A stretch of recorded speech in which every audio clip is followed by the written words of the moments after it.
بسم الله الرحمن الرحيم والصلاة والسلام على رسول الله وعلى آله وصحبه ومن والاه أما بعد.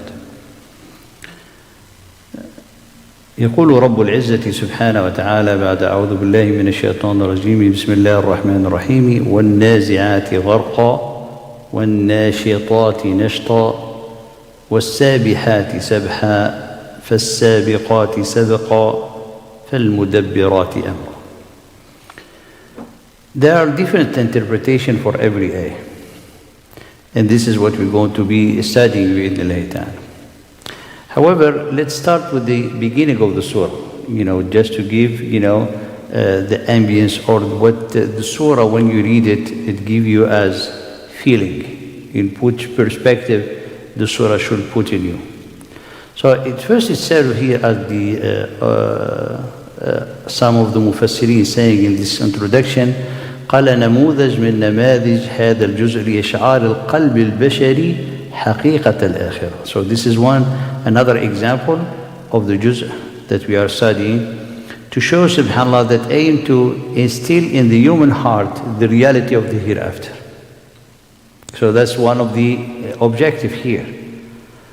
قال, and then when Allah subhanahu wa ta'ala is talking about therefore, when we're talking about the akhirah, how big the akhirah, tremendous, serious. وأصالتها في التقدير الإلهي سبحانه وتعالى, and its central significance in the divine plan of the creation of Allah subhanahu wa ta'ala.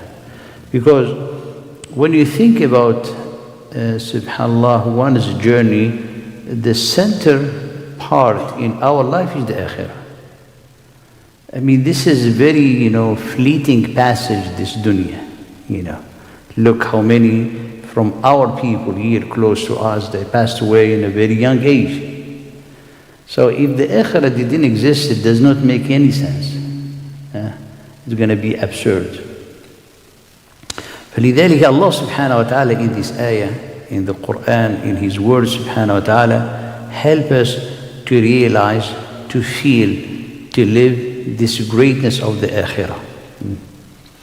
And also seeing it reflects the divine wisdom in orchestrating the stages and steps of the creation upon the earth's surface within its depth, and ultimately in the hereafter, which marks the culmination and outcome of this journey. So everything culminating, and when it comes to the akhirah, you're going to see all your life in just a record. So here, in the path really to have this heart perceive this immense and really way of being inspiring reality of the hereafter, the verses of the Quran that we start, وَالنَّازِعَاتِ غرقا إلى آخره, قال وفي الطريق إلى إشعار القلب البشري حقيقة الآخرة الهائلة الضخمة العظيمة الكبيرة يوقع السياق إيقاعات منوعة على أوتار القلب. One of the aspects in the Quran, and Sayyid Qutb rahimahullah ta'ala, he wrote a whole book about the artistic description or concept in the words of Allah subhanahu wa ta'ala, التصوير الفني, or how to conceptualize the words or the concept in artistic way. When you say artistic way, in a way that a person interact with it with the emotions.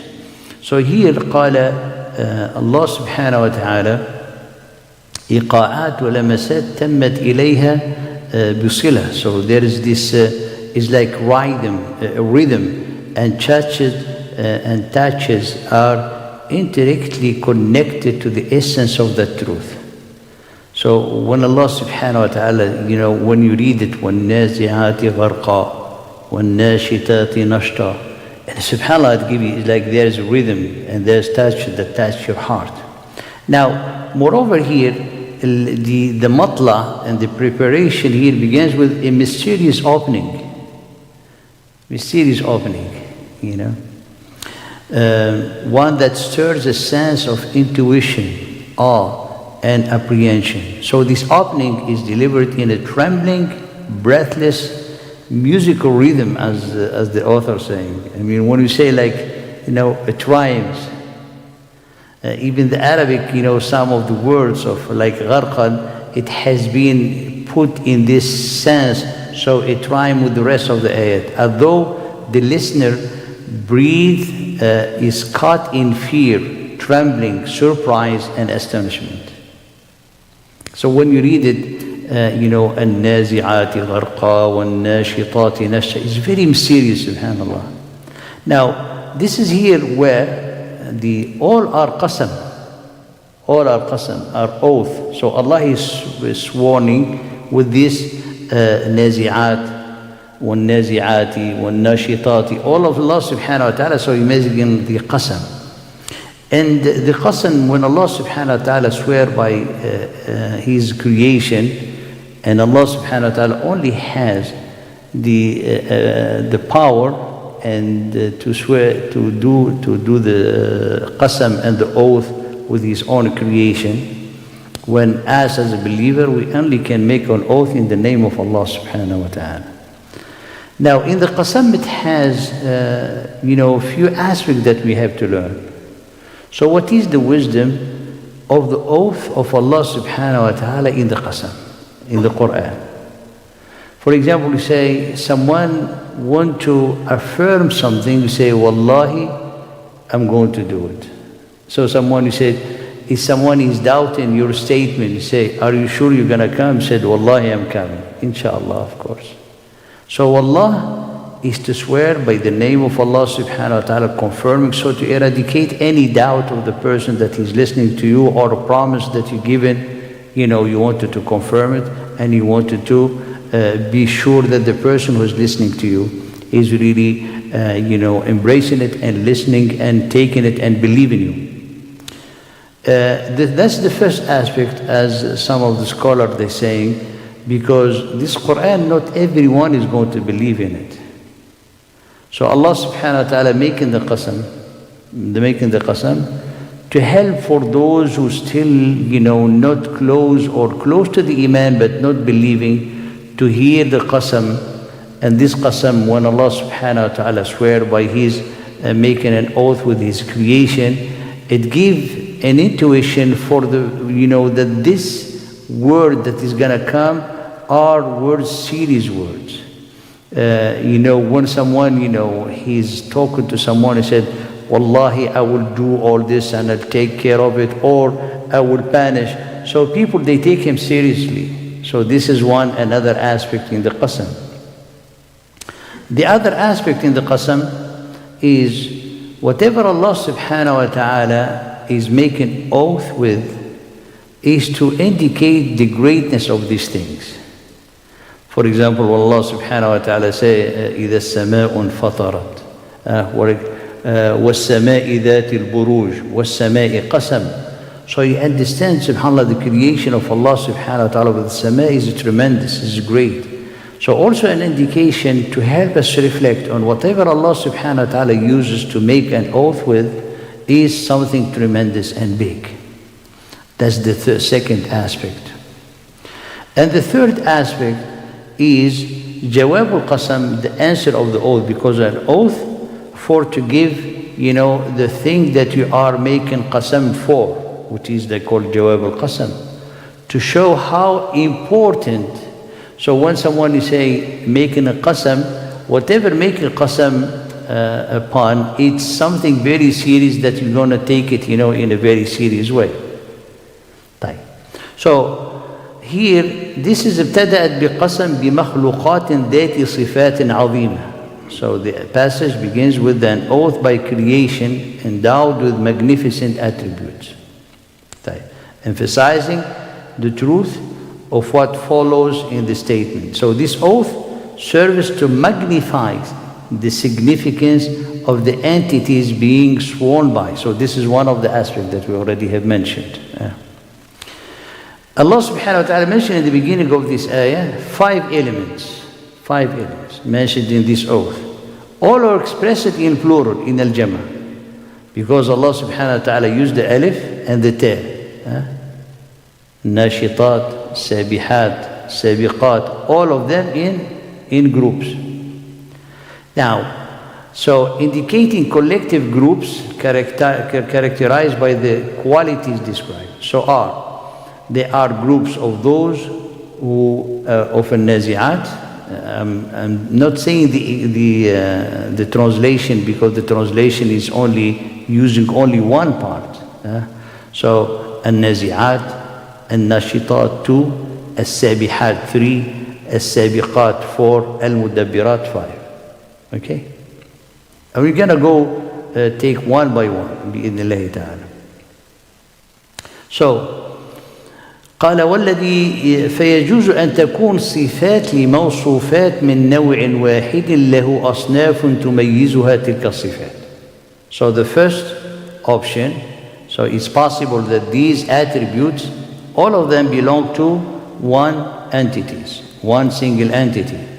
So distinguished by this specific trait, one entity, it has different quality, different characteristic. Alternatively, they may refer to entities of different types, where each attribute corresponds to a particular aspect or function of a significant, creation whose existence is defined by that characteristic. Now, there is something important here. If you read it, there is Allah subhanahu wa ta'ala used al-waw, and then he used al-fa, when he put them together. So here Allah subhanahu wa ta'ala, for example, قال وَالنَّازِعَاتِ, this is the waw of the qasam, وَالنَّازِعَاتِ غَرْقًا. Then said وَنَشِطَاتِ, and nashitati nashtan, and السَّابِحَاتِ sabhan. Then قال فَالسَّابِقَاتِ, fa. So one of the aspects in the balagha, the waw, it means like, it's making like different categories. The fa, it derived from the category that came before it. So here, in common use element conjoined with waw, typically refer to independent attributes of different types or categories of entities, or to a single entity undergoing various states or conditions. On the other hand, the attribute linked by fa, قال denote qualities that are connected or derivative to the one before it. So such that each attribute arises from the preceding one. Subhanallah, the waw are separate, the fa is derived from it. So the oath reflects these grand states in relation to their respective entities, whether as independent phenomena or interconnected stages of a single entity's reality. طيب. Now, هذا الإجمال is to generalize it, to generalize it. Is intentional, subhanallah. Because we want to see everyone has a three meaning. Everyone has a three meaning. The first meaning is associated to angels. The second is to the stars. The third is to the believers fighting. And everyone, subhanallah, rhymes together. So when you read it here, subhanallah, as he said, this approach enriches the range of meanings. So every time you hear it, it gives you different meaning. So intentionally, this, let's say, this ambiguity, this ijmal, helps subhanallah to gash a lot of meaning while you listening to it every time it listens, and every time it rhymes in a certain way for you when you are listening to it or reading it. So here قال, this approach enriches the range of meanings that come to mind, making the reminder and lesson resonate repeatedly, as each meaning impacts the heart in the most profound way for that individual. So you can read it and you're thinking of the angels, it has an impact on your heart. Reading it, thinking of the stars, you'll be, subhanAllah, reflecting all around. Reading it, reflecting on the battle of the believer, in the sake of Allah subhanahu wa ta'ala, it gives you totally different meaning. And all of this is qasam. So Allah subhanahu wa ta'ala, introduction as an oath preparing for something big that He's going to tell us subhanahu wa ta'ala. طيب, The first ما هي النازعات. قال وصف مشتق من النزع. وصف مشتق, so a description derived from النزع, pulling out, which has various meaning. عندها عدة. قال كلها ترجع إلى الإخراج والجذب. All this meaning goes back to one singular meaning or main meaning, is to bring out, pull out, and to pull, you know. قال منها مجاز فيحتمل أن يكون النازعات. So it is plausible that النازعات refers to the groups of the angel assigned the task of seizing souls. So the act of pulling, naza, he refers to the extraction of the soul. Subhanallah. From the body, likened to pulling a bucket from a well. When you have a bucket in the well, you pull it. But this is a rushing, pulling, so it has such a power which is defined by a gharqa. We're going to explain it. So imagine the first meaning. All these angels assigned by the task of pulling out and, subhanallah, extracting the soul from the bodies. So he said, when nazi'ati gharqa, his rule is going to cause a trembling into your heart. And then the people who are denying the hereafter is really, especially the people, the disbeliever, in Quraysh. When they come to Prophet ﷺ, talk to them, said, when nazi'ati gharqa, this is the first step into the hereafter, which is the death. And the death is in the hand of Allah, and Allah assigning angels to do this action of pulling in a very rushing these souls to take it. So it's not as they saying death and then it's going to be grave and then it turn into dust and it is the end. No, that's the body, but the soul here nazi'ati gharqan. Subhanallah. فقال ومنهم قولهم في المحتضر هو في النزع.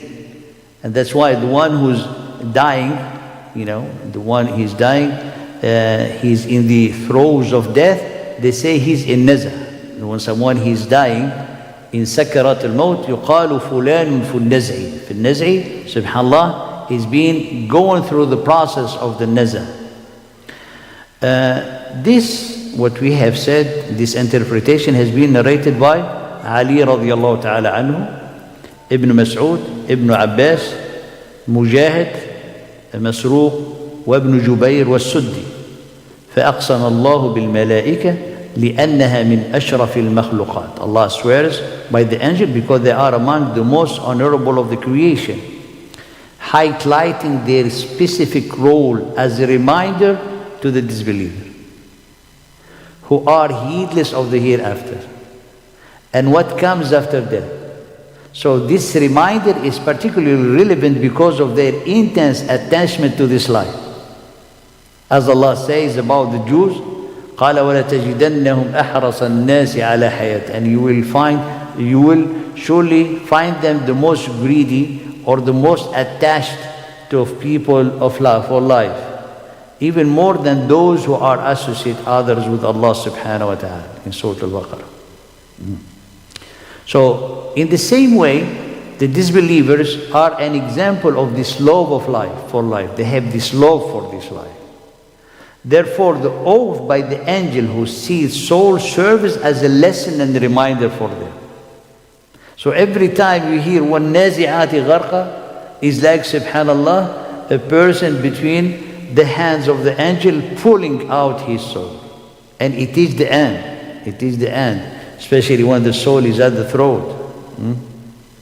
So this oath, it fitting of the central theme of the surah, which is the affirmation of the resurrection.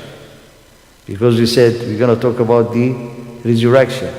And the beginning of the surah is relevant because it's starting with those angels assigned with the task to make the nazar of the souls from the body. قال وغرقا. What is غرقا? اسمه مصدر أغرقا is to cause to drown, to immerse. That's what it means أغرقا. So إغراقا. So this noun is used here to describe an omitted verbal noun, something that is happening, which serves as the absolute object as an-nazi'at. So who pull out. So the meaning is pulling out intensely. Pull it out from every nerve. Pull it out from every, subhanallah, atom or cell in the body. Gharqa. Nothing is going to stay at life. Everything is going to go, subhanallah. Everything. وَالنَّازِعَاتِ غَرْقًا. طيب. Now the second meaning, وَيَجُوزُ أَن تَكُونَ النَّازِعَاتِ صِفَةٌ لِلنُّجُومِ. Also, it's also possible that the nazi'at refers to the stars.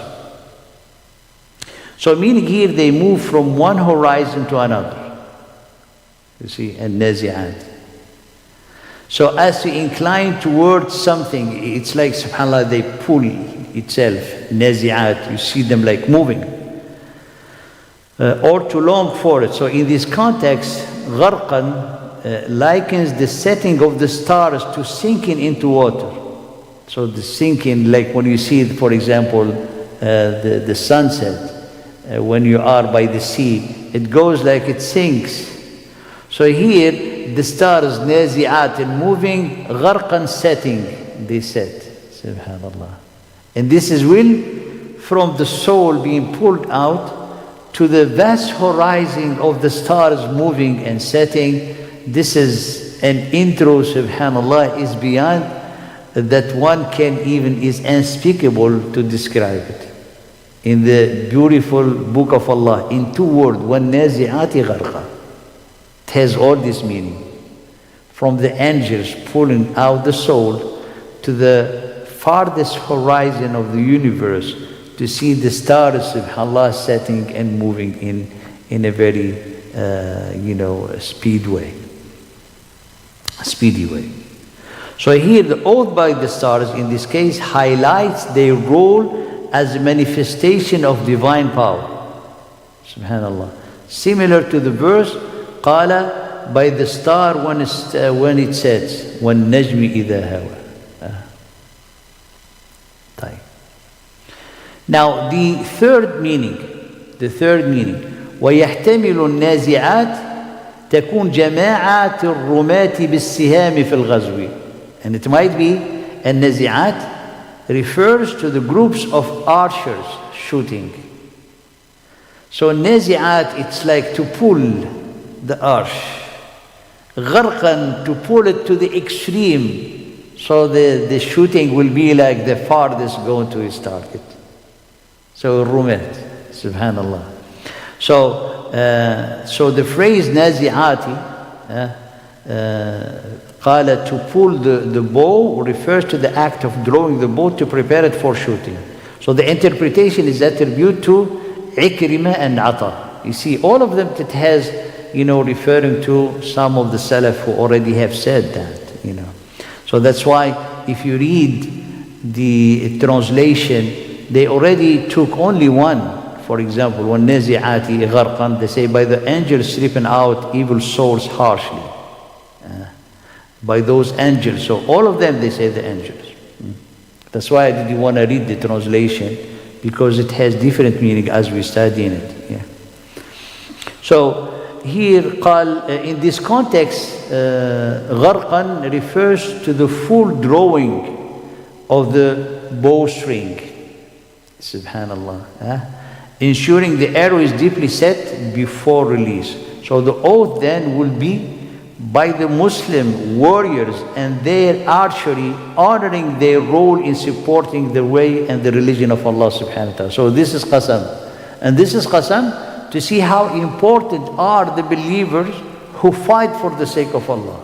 So it said, وَالنَّازِعَاتِ غَرْقًا, those archers, subhanAllah. What a great honor for Allah subhanahu wa ta'ala. As we said, anything that Allah used for oath is something that signifies His greatness and is how tremendous it is.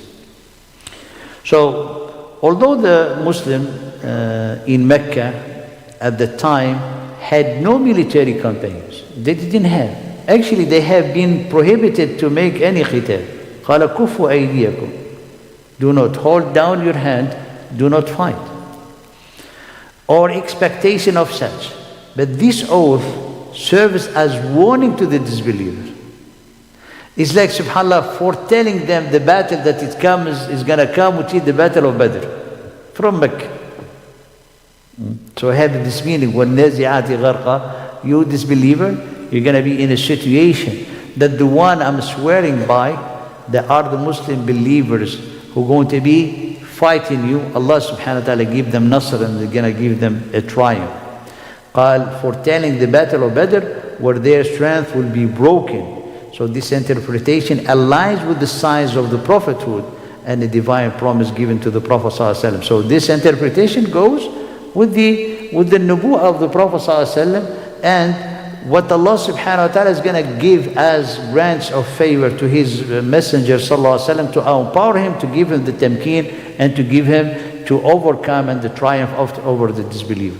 So alhamdulillah, you see in the nazi'ati gharqa, it helps you to delve between all this meaning, to travel from the angels to give you the reminder of the death, therefore to prepare for the hereafter, the reminder of all the creation which is manifestation of the power of Allah subhanahu wa ta'ala to add you more fear into your heart, and the reminder of the honoring of those Muslims who really put their heart to defend the way of the truth and to do it for the sake of Allah subhanahu wa ta'ala. We'll stop here as alhamdulillah.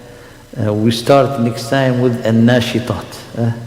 So make us inshallah all of us from An-Nashitin. An-Nashitin, those who are active.